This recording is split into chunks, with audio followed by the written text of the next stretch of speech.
Hey everyone, it's your boy Captain Hunter coming at you again. Thank you so much for tuning in. Really appreciate it. And make sure that you guys hit that rate, subscribe, and share button as we continue to go forward. Make sure that you guys do that, right? Try to build up the rates, the subscribes, the shares, the clicks, the likes, and all that kind of stuff, right? Try to get this message and this information out there. So I really appreciate it. So we're having a conversation, among with my daughter and just some other people about, the state of law enforcement, why people aren't joining law enforcement, why people are so distrustful of the police. What can police do better? How can we inform ourselves? How can we keep up? How can we make some headways, and things along those lines, right? Don't understand why people are transferring from one department to another.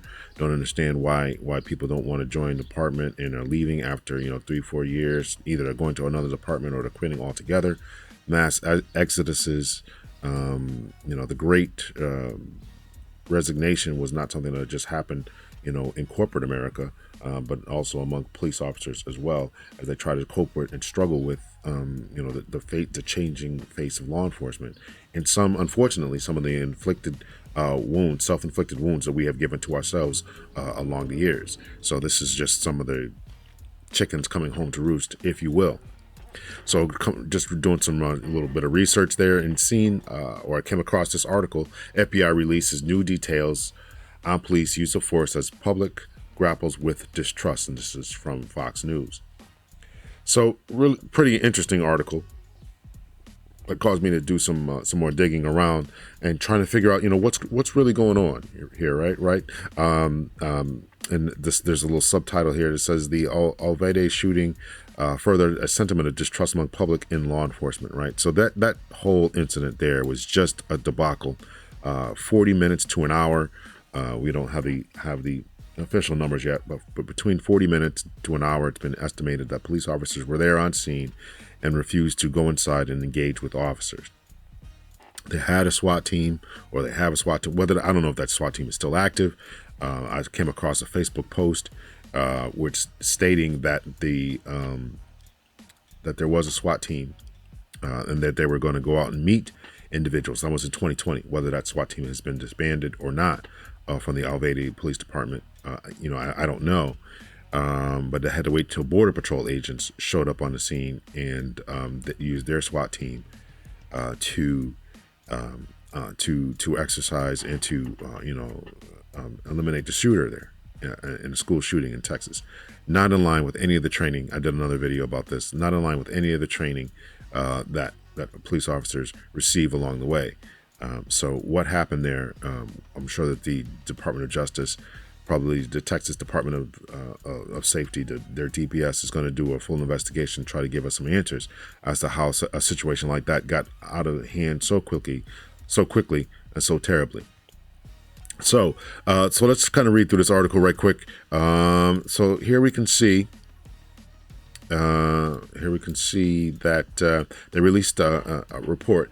And as I title this, why don't more agencies report? I think we got to find out these agencies and find out, why they don't report. Now, one of the things that I think it was, what's the senator, the African-American senator from South Carolina. His name is escaping me right now, but he tried to write up a bill in response to George Floyd, didn't get enough support for it. Man, what? Tim Scott. He wrote up a bill that did not get support and ultimately failed in the Senate or House or wherever it failed at. It didn't get by Congress. And one of the reasons that it didn't get by is because many of the officers looked at and deemed that if agencies don't cooperate with the federal government, then they will cease to receive federal government fundings, grants, things like that. I am all for that. Let me just be very, very clear. I am all for that. If a government agency if a local or county agency does not cooperate with the federal mandates, then they should not receive not only federal funding for new rifles or new equipment, but I also don't think that they should get. I also don't think that they should receive funding for schools, for roads, for hospitals, for anything else that they want to do. Right? We have to get on board with this. We have to figure out what our police officers are doing, and not only from the accountability standpoint, but how many officers are really being assaulted? How many officers are really being killed? Well, I'm sure we all know that. How many officers are being assaulted? How effective are our tasers? How effective is the OC spray? How effective are our use of joint locks and things along those lines? We got to track this type of information, right? So we can continue to get better training, so we can keep our officers safe. Consequently, so we can keep our public safe. So the FBI released new data on the use of force. If you click on this link, I don't know who wrote this article, but if you click on this link, it doesn't take you anywhere. So the agency also released the details about the 73 officers who were feloniously killed in 2021, nearly half of whom did not engage with their assailants before being attacked. This is a poorly written article, as you'll see. And I'm not trying to throw shade or shots, but man, this is really not done well. So it says details of 73 officers were feloniously killed in 2021, nearly half of whom, which half of 73 is 38, 39, something along those lines, did not engage with their assailants. So that means about 38 or 39 of them were let me do the math here so I don't sound like an idiot here. Were not engaged, which means they were ambushed in some type of way. 36 and a half. So 36, 37, something along those lines. More than 8,000 agencies reported use of force in 2021, a 10% increase compared to 2020. So far this year, 6,000 agencies have responded. So there's 18, we're going to get into this a little bit more, but there's 18,514, I believe that's the number, agencies across the United States. Those range from 2,000 officers, from 1 or 2 officers to the size of larger officers, agencies, the 30s and 40,000s, the NYPDs and LAPDs. So last year, more than half of the use of force incidents, right? Half of the use of force incident, right? This is just use of force. It's not persons dying. This is when an officer decides to use force, right?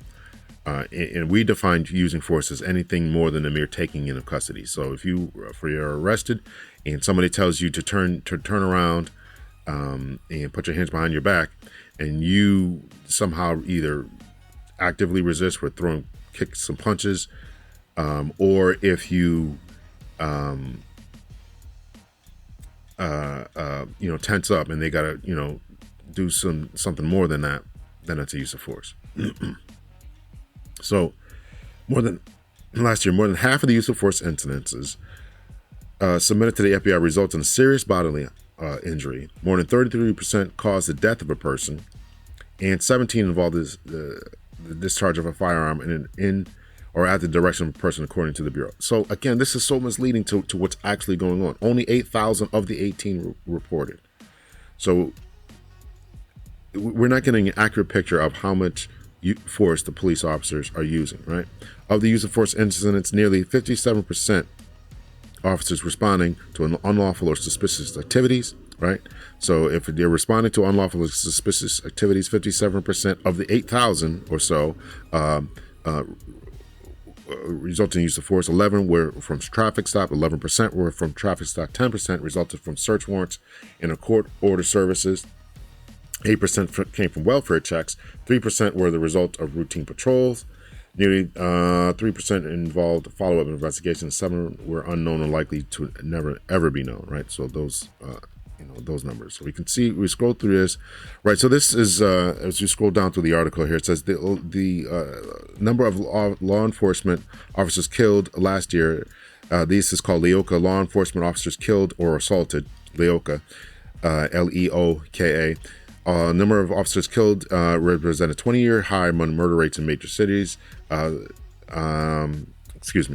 number of feloniously killed last year represents 20-year high as murder rates in the major U.S. cities reach similar records. So they're trying to depict that there was an upswing in violence. That's what Fox News is trying to convey here. The FBI defines a felonious killing as an assault in which an officer, while engaged in or on account of performance of their official duty, was fatally injured as a direct result of a willful and intentional act performed by an officer, right? This is not them being killed in traffic stops or drowning, unless the suspect was trying to kill them on purpose or something along those lines.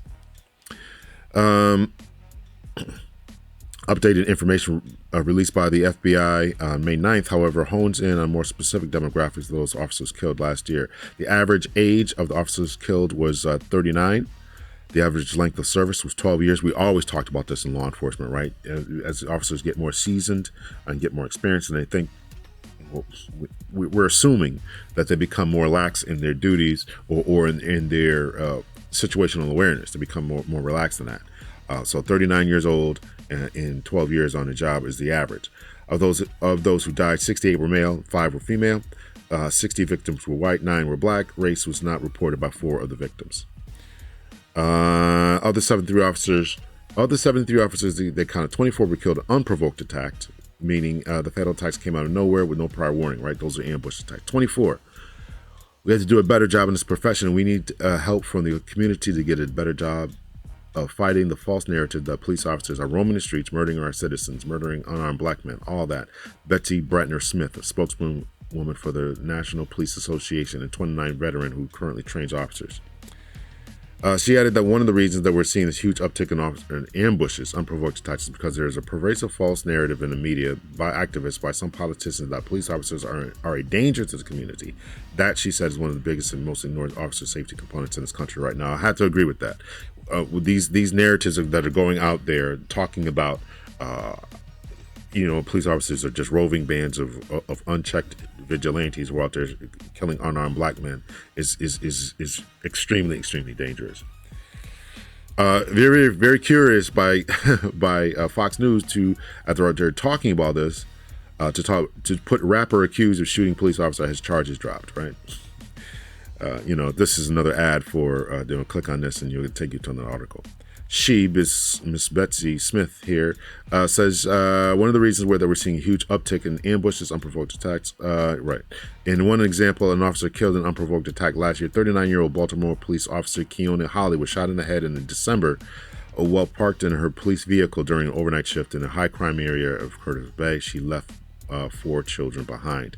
Really, really sad. I remember that horrible situation, these ambush killings, cowardly bastards here who are out there just doing their thing, taking this false narrative and just shooting people and shooting officers. So we've got to do something to reestablish or to establish the respect that law enforcement has or should have. So this is an uphill battle that we're working hard to try to fix. Other remaining 73 officers who were not killed in unprovoked attacks, right? So he's talked about half before, now he's talking about the remaining 73, right? This is, it's poorly written, but I think it's done on purpose, right? Other remaining 73 were not killed in unprovoked attack. 9 died as a result of investigative efforts, 4 that involved surveillance, 2 that involved traffic stops, 1 that was active shooter, 1 involved in an undercover investigation, and so all this kind of stuff, right? So 8 officers were ambushed after being entrapped or at the receiving end of a premeditated attack. 8 were involved in vehicular or foot pursuits. 7 were responding to disturbances. 6 were involved in tactical situations. And it goes on and on from there. Offender data. So who are the most people most likely to offend and to kill police officers? Most, 61% of those who were shot for firearms. The majority were handguns. The type of firearm that was not used. The type of firearm used was not reported in 31 instances. 7 officers fired their weapons, and 4 attempted to fire their weapons before being killed. 30 of the 73 were wearing body armor. 66 offenders identified a connection to the 73 officers killed had an average age of 31. The majority, 53, were male. 20 offenders were white, and 11 were black. Though the race was not listed for 35 offenders. All right, so we're not getting an accurate picture because the agencies are refusing to report what's exactly going on here. So this is a problem, right? So and the article continues to go on to talk about questions after Floyd and Alveda, right? The transparency that goes on, the chokeholds, and that's the whole Floyd incident there, right? The chokeholds and how much trust is being given. Talking about the Alveda shooting, the lack of response, and that is totally destroying the people's confidence in police departments on things along those lines. So that was a pretty interesting article there. So I clicked on some of these FBI stuff here. So you all can click on it too. FBI.gov, National Use of Force Data Collection, talks about how they collect the data and things along those lines. What they're looking for, subject's age, race, aggression, all this type of things. Information that police departments need in order to help to train the police departments better. These are past situations. FBI releases 2019 participation data for the National Use of Force. Back in 2019, only 5,000 agencies, 5,000 of the 18,000 reported anything. National Use Collection of data, and on and on. So in 2022, actually we'll do this one first here. So we'll do 2021 here. Participation in 2021 was 8,226 of the 18,514 federal, state, and local and tribal law enforcement agencies throughout the United States. The officers employed by these agencies represent 63% of federal, state, local, and tribal sworn officers in the nation, right? Because a lot of officers are not out there actually on the street, right? So a lot of officers are, working maybe in the parking division, they may be in some PAL program, they may be in community relations where they have no interaction. So it only represents this number, 63%. And I'm assuming that this is how this is written. The officers employed by these agencies, by these, I'm assuming the 8,226 represent 63% of federal, state, and local and tribal law enforcement in the nation. I'm not exactly sure who these agencies are. Is it 63% of the 50? It's probably of the 18,514. That's probably what the article. This is from the FBI Crime Data Explorer, Federal Bureau of Investigation. So I'm assuming that the officers employed by these agencies represent 63% of the federal, state, and local and tribal sworn officers in the nation. So the 8,000 represents the 18,514. So again, we're not getting enough information as to how many officers are being assaulted, right? Because some agencies are reporting how many officers are using force because agencies are not reporting. And so I think we've got to do a better job of getting these officers and getting these departments to fall in line and to do it, right? So, why aren't these agencies doing it? I understand it's time consuming. Many of these agencies are probably smaller and they don't have the manpower to sit around collecting data. Maybe they don't think it's worth it. But again, I think that if they want to receive federal funds, even the town wants to receive money for schools. Hey, listen, why should schools be punished? Well, this is a complete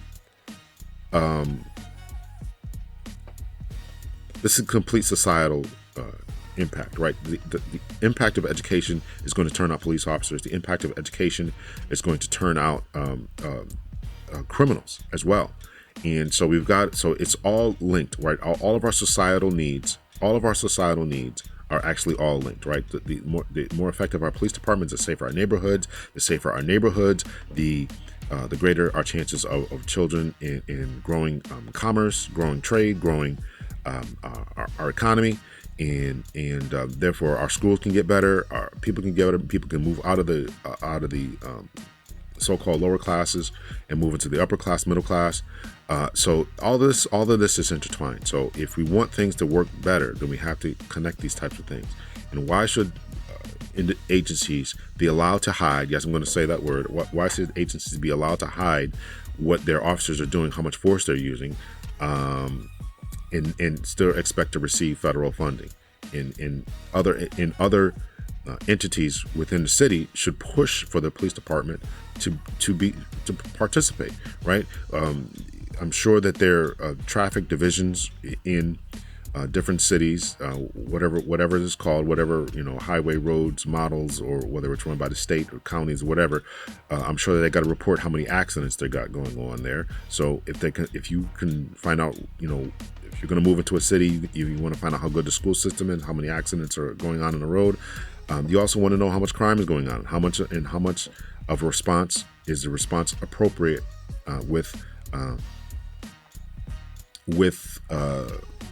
between law enforcement and the citizens. So this is all a transparency issue. It's a transparency issue to allow persons and officers to gain more understanding of each other and to have more faith in one another. Citizens can have more faith in the police department when the police departments are releasing information, when the police departments are doing what they should be doing and acting appropriately. And the only way we're going to know that they're acting appropriately and doing what they should be doing, which I'm sure that the vast majority of police officers are doing what they're supposed to be doing. This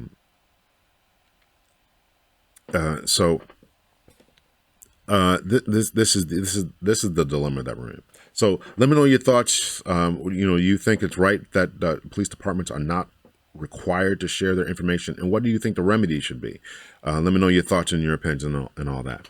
So until next time, ladies and gentlemen, much love and peace. Make sure that you hit that rate, subscribe, and share button. Take care. Police reform is more than just a trending topic. My name is Lawrence Hunter. I'm a retired police captain from the state of Connecticut, and I've written a new book called Police Reform. And I talk about the evolution of law enforcement here in America and what changes need to be made in order to improve the relationship between the police and the communities that they serve. Over the past few months, it has become increasingly more important and more evident that there's something amiss and awry between the police and the communities that they serve. So whether you're about defunding the police or defending the police, if you're about Blue Lives Matter or Black Lives Matter, no matter what side of the fence you happen to sit on, make sure that you pick up your copy of Police Reform today.